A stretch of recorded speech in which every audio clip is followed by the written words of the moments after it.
வழக்கமான காதல் படமா வெளியாகி ஃபேன்ஸை கவர்ந்துச்சார் நிலவுக்கு என்மேல் என்னடி கோபம். முதல் நாள் வசூல் எவ்வளவு? சல்மான் கானை வச்சு அட்லி இயக்கவிருந்த பாலிவுட் படம் பேரிடியா இறங்கின பட்ஜெட் பிரச்சனை, வெளியான அதிர்ச்சி தகவல்.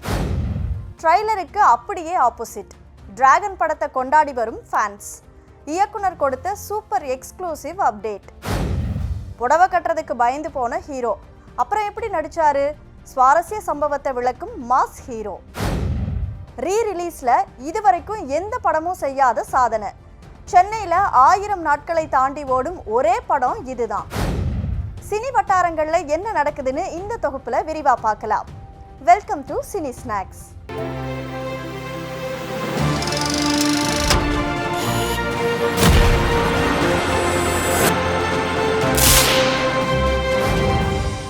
பவர் பாண்டி, ராயன் இந்த படங்களை தொடர்ந்து தனுஷ் இயக்கி ரிலீஸ் ஆயிருக்கிற படம் தான் நிலவுக்கு என்மேல் என்னடி கோபம். பவிஷ், அனிகா, மேத்யூ தாமஸ் இவங்கெல்லாம் நடிச்சு வெளியாகி இருக்கக்கூடிய இந்த படம் இந்த கால யூத்தோட காதல், பிரேக்கப் போன்ற விஷயங்களை மையமா வச்சு ரொமான்டிக் காமெடி படமா வெளியாயிருக்கு. இந்த படம் தியேட்டரில் ரிலீஸ் ஆகி கலவையான கமெண்ட்ஸை பெற்றிருக்கு. இதுல பெரும்பாலான கேரக்டருக்கு புது முகங்களை களமிறக்கி இருக்கிறாரு தனுஷ். இந்த படத்துக்கு ஜிவி பிரகாஷ் இசையமைச்சிருக்கக்கூடிய நிலையில சாங்ஸும் ஒளிப்பதிவும் இந்த படத்தோட மிகப்பெரிய பலமா இருக்கிறதா படம் பார்த்தவங்க சொல்லிட்டு இருக்கிறாங்க. இந்த நிலையில நிலவுக்கு என்மேல் என்னடி கோபம் படத்தோட ஃபர்ஸ்ட் டே வசூல் தொடர்பான தகவல் வெளியாயிருக்கு. அதுபடி இந்த படம் முதல் நாள்ல மட்டும் சுமார் 3 கோடி ரூபாய் வசூல் செஞ்சிருக்கிறதா தகவல் வெளியாயிருக்கு.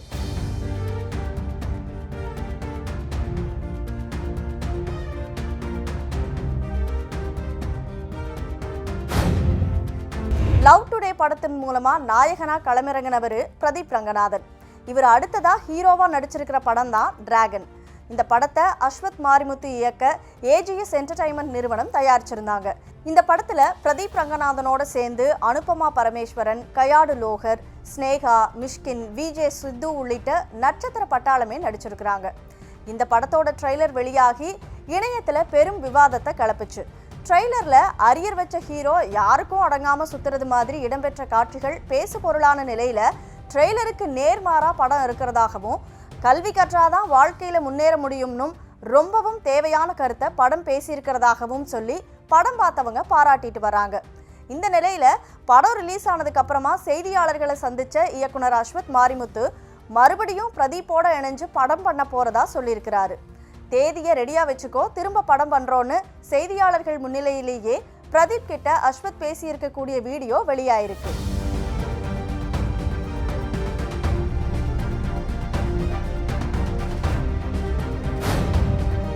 சுகுமார் இயக்கத்துல அல்லு அர்ஜுன் நடிச்சு 2 பாகங்களா புஷ்பா படம் வெளியாகி நல்ல வரவேற்பையும் வசூலையும் அள்ளி குவிச்சுது.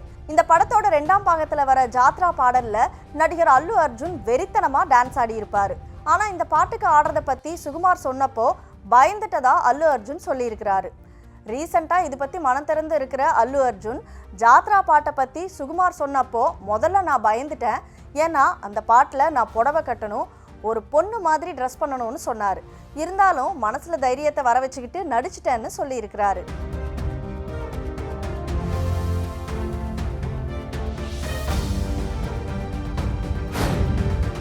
ஏற்கனவே சச்சின் டெண்டுல்கர், MS தோனி போன்ற கிரிக்கெட் வீரர்களோட வாழ்க்கை கதை திரைப்படமா வந்திருக்கு. இதே மாதிரி இப்போ இந்திய கிரிக்கெட் அணியுடைய முன்னாள் கேப்டன் சௌரவ் கங்குலியோட வாழ்க்கை கதையும் திரைப்படமா வெளியாக இருக்கிறதா தகவல் வெளியாயிருக்கு. கங்குலியோட கதாபாத்திரத்துக்கு ஆயுஷ்மான் குர்ரானா, ரன்பீர் கபூர்னு சில நடிகர்களோட பெயர்கள் பரிசீலிக்கப்பட்டிருக்கு. இந்த நிலையில இந்த கதையில ராஜ்குமார் ராவ் நடிக்க இருக்கிறதா கங்குலி தெரிவிச்சிருக்கிறாரு.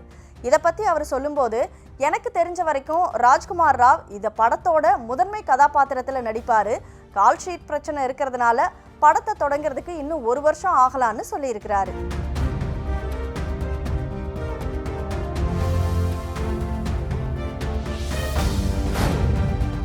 ஷாருக் கான், நயன்தாரா நடிச்ச ஜவான் படம் மூலமா பாலிவுட்ல அடியெடுத்து வச்சாரு இயக்குனர் அட்லி.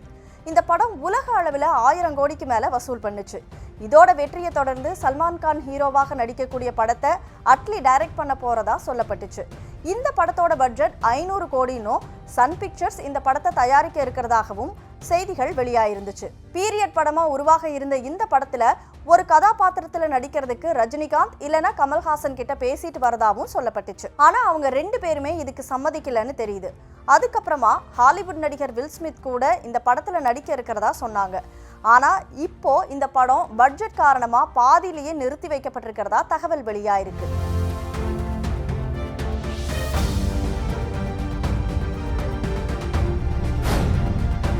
இந்த காலத்துல ஒரு படம் ஒரு தியேட்டர்ல 10 நாள் ஓடுறதே பெரிய விஷயம்.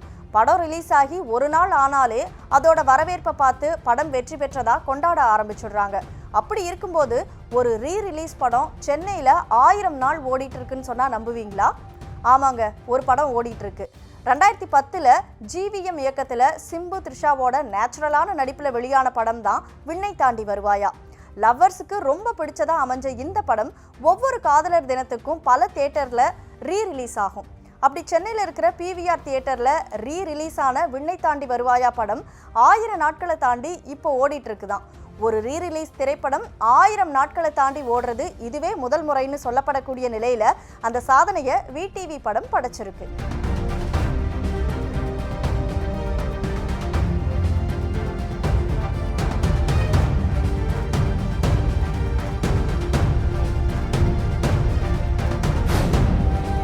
நல்ல கதையம்சம் கொண்ட படங்களை தேர்ந்தெடுத்து நடிச்சுட்டு வர்றவர் இயக்குனரும் நடிகருமான சசிகுமார். இவர் நடித்த நந்தன் திரைப்படம் ரீசெண்டா வெளியாகி நல்ல வரவேற்பையும் நேர்மறையான விமர்சனங்களையும் பெற்றுச்சு.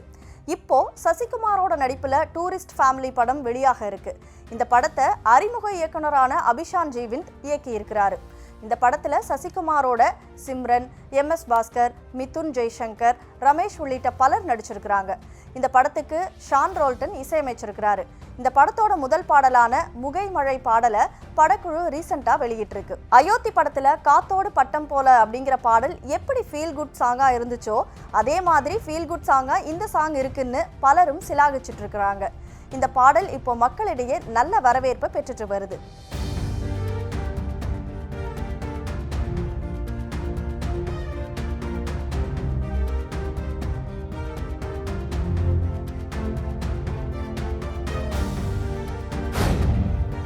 இதே மாதிரி இன்னும் நிறைய சினி அப்டேட்ஸோட அடுத்த எபிசோட்ல உங்களை சந்திக்கிறேன். Until then, bye from Kanimozhi Palaniswami. செய்திகளை உடனுக்குடனும் துல்லியமாகவும் தெரிந்து கொள்ள சப்ஸ்கிரைப் பண்ணுங்க.